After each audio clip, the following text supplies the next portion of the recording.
Hello, everyone. Today I'm going to be talking about the elimination reactions. Last week we talked about SN2 and SN1, and those are nucleophilic substitutions. And we talked about the basic principles, thinking about what type of carbons you needed to have, leaving groups, nucleophiles, and other things like that. So in the substitution reactions, we had the idea of a substitution occurring. The most common idea was you would use some type of halogen as our leaving group.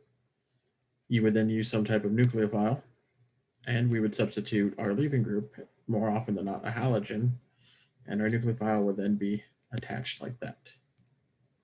And so the idea here is that this is what the substitution reactions occurred, and we talked about the differences between whether or not you need a strong nucleophile, if you needed a tertiary carbon, secondary, primary, or methyl. And so we're going to continue that today, but today we're talking about elimination reactions, E2 and E1. And the important thing to note here is that, as I said earlier, is that the SN2 and E2 are closely related, just as the SN1 and E1 are going to have similarities. But there are going to be differences, though.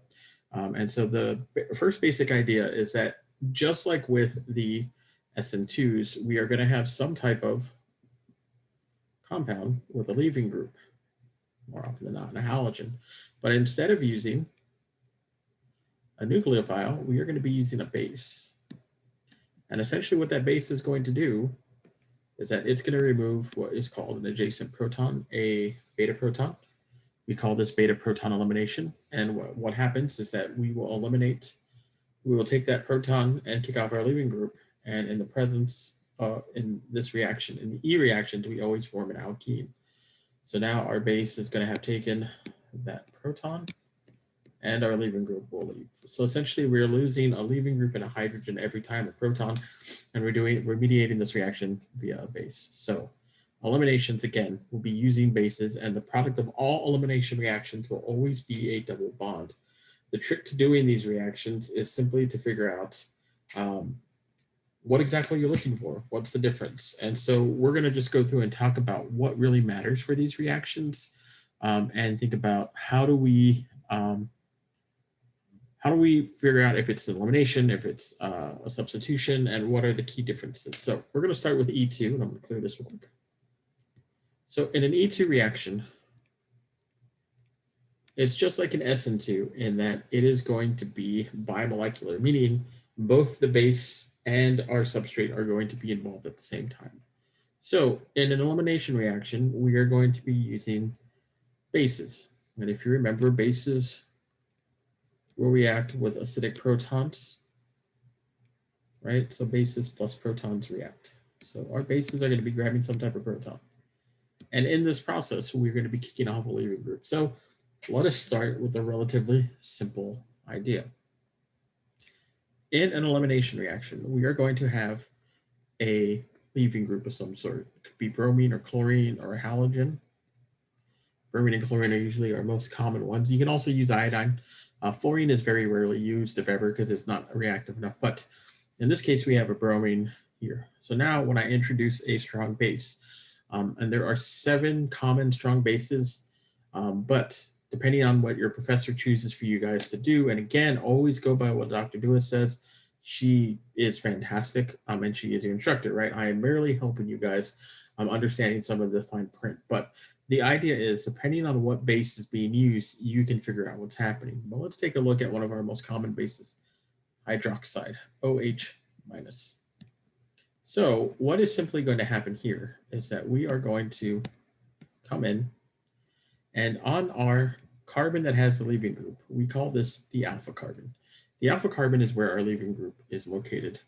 The carbons that are adjacent to that, we are going to call beta carbons. They are beta to that. So all of the beta carbons here, we have 2, you can see, have hydrogens, right? Because we just don't draw them, but they have hydrogens like this and like this. And essentially what is going to happen is that our base here is going to take one of these protons. And so mechanism-wise, it's going to come and grab one of these protons. It doesn't matter which one I grab. They're the same type of carbon on either side. There's no difference here. When I grab that proton, right, and I'm just going to erase this beta here and that beta there so we can see that alpha. What is going to happen is that this bond now is going to form a double bond. And then when that double bond forms, it kicks off my leaving group. And let me just erase all the other hydrogens just to make sure we're not getting too confused on this real quick. So let's erase this.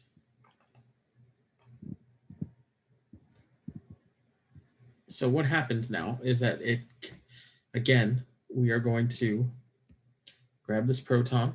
This bond will then form a double bond here. And then this kicks off our leaving group. So we end up forming this double bond, right? And the double bond forms between the carbon where the proton was grabbed and the carbon with the leaving group. We have our leaving group now that's just chilling out. It's doing its own thing here. And then the OH grabbed the hydrogen. So now it is water. And so these would be the three products. And this is all an elimination reaction is. Now, there are a lot of things to consider, just like when we had our substitution reactions. What type of carbon is it? Do we have a strong base? Do we have a weak base? So on and so forth. And at the heart of all of this is just figuring out what's happening. So let us walk through. So in this E2 reaction, just like in the SN2 reactions, if you remember, they had strong nucleophiles. E2 reactions prefer to have strong bases. So when we use strong bases, there are only so many strong bases that we can think of. And so the most common strong bases that you are going to come across are hydroxide, OH minus, methoxide, so this is methanol with just the proton missing, ethoxide, this is ethanol with the proton missing. We'll put those all there in that group. Next we have hydride, H minus. This is used in very specific cases.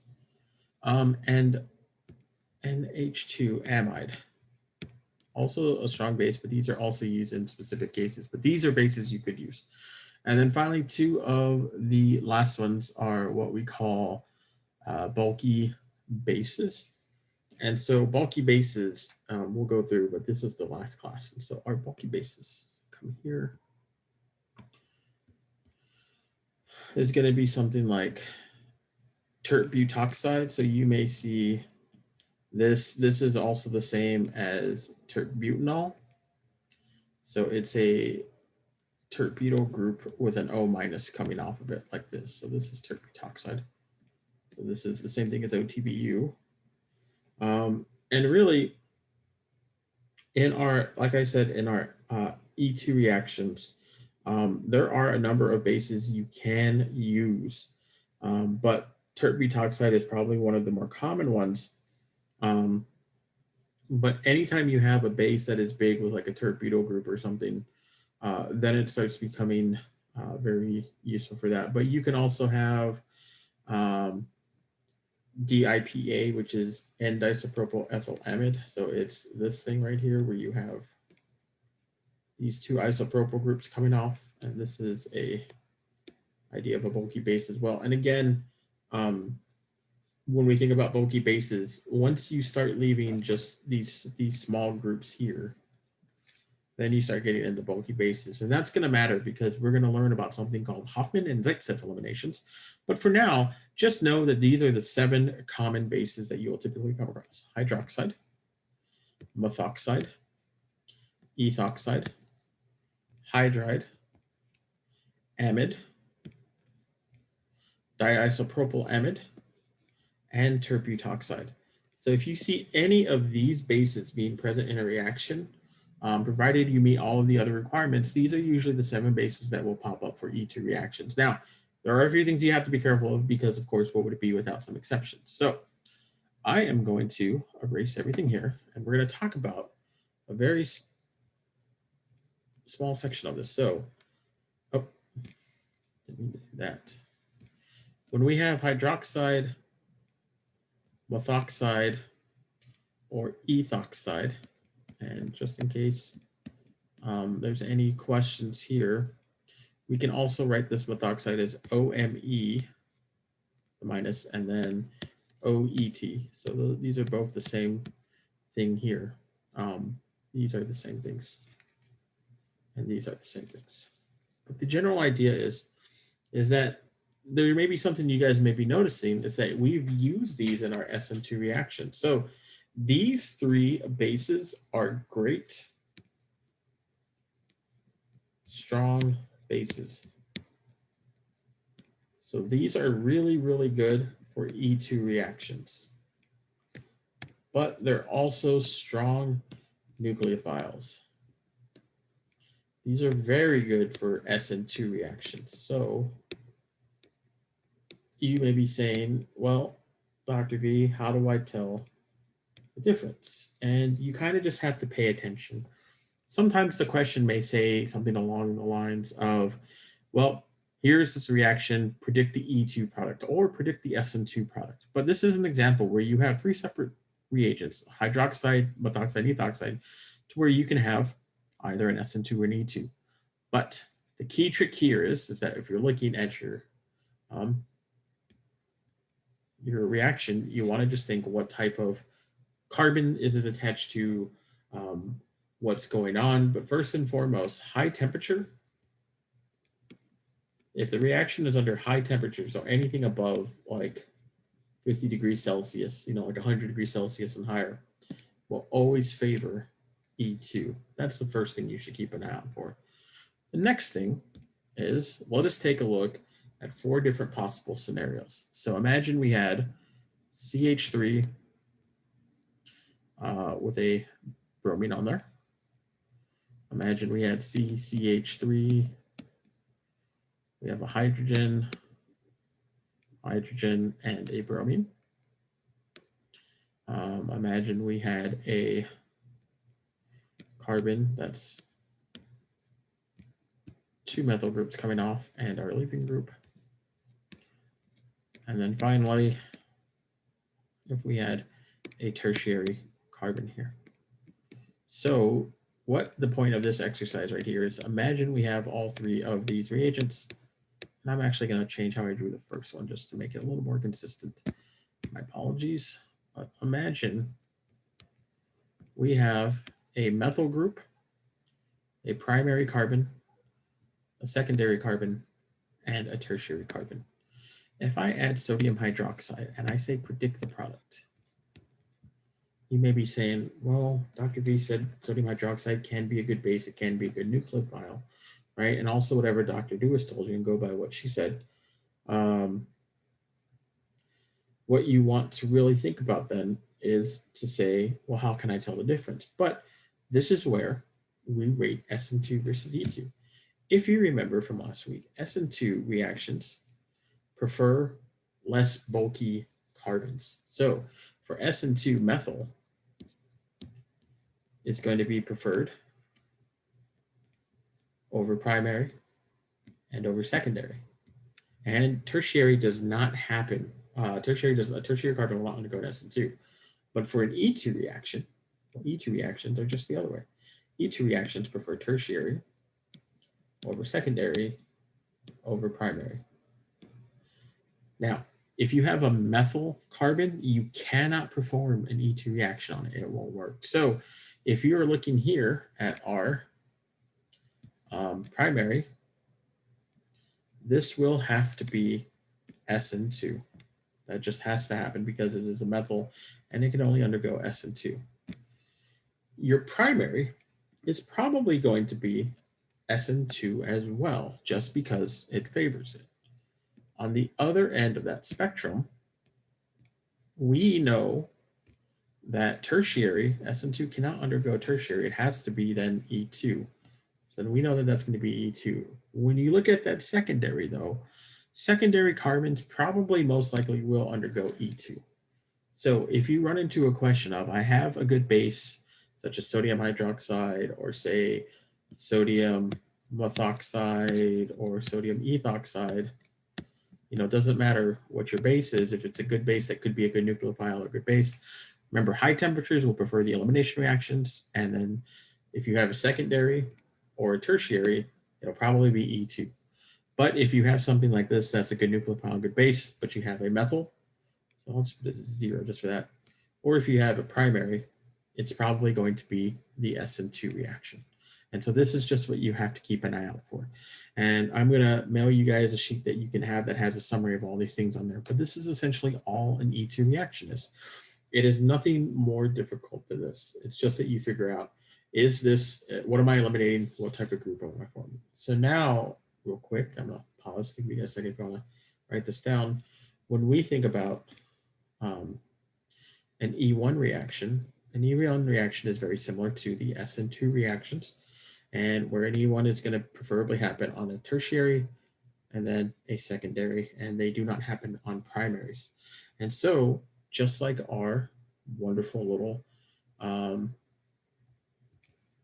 previous problem, if I have a tertiary carbon with a leaving group like this, and then I react it, and for E1 reactions, we typically have weak bases. So if I had H2O, that's the weak base version of hydroxide.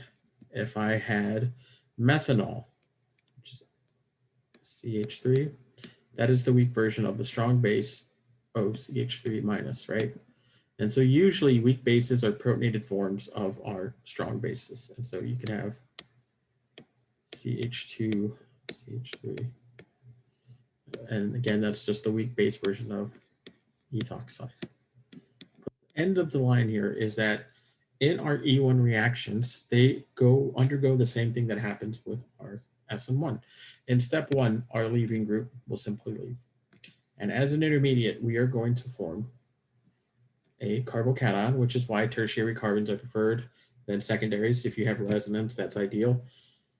But now, if we bring in something like water, as we saw last week, could act as a nucleophile, but water is a weak base. And so water could, again, just act as a weak base.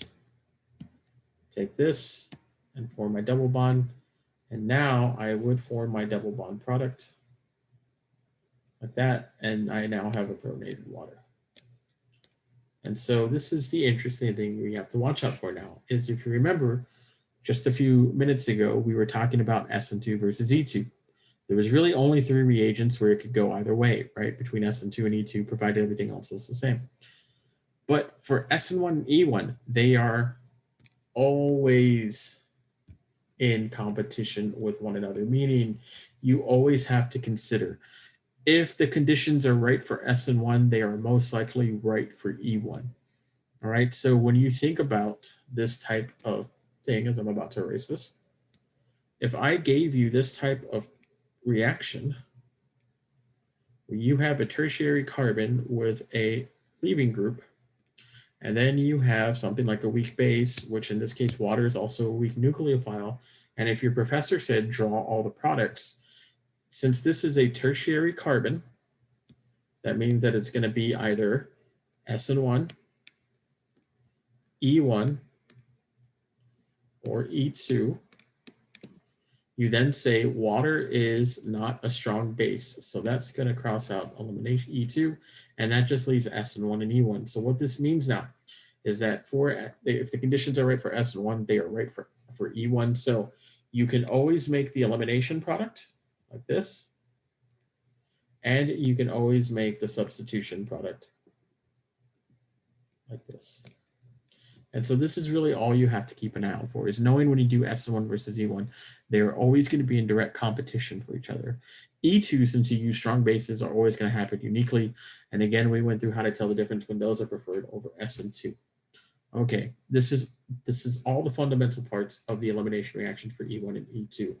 I will make another video or go over tomorrow with you guys about Zaitsev and Hoffman eliminations, and we will discuss how you can tell the difference between which proton you're going to take and answer a few other questions. But I'll make sure to send you guys some more practice problems and study guides. Hopefully that helps. And I will see you tomorrow on Thursday at 3:25. Same bat time, same bat channel. Have a good day. Have a good evening, everyone, and I will talk to you later.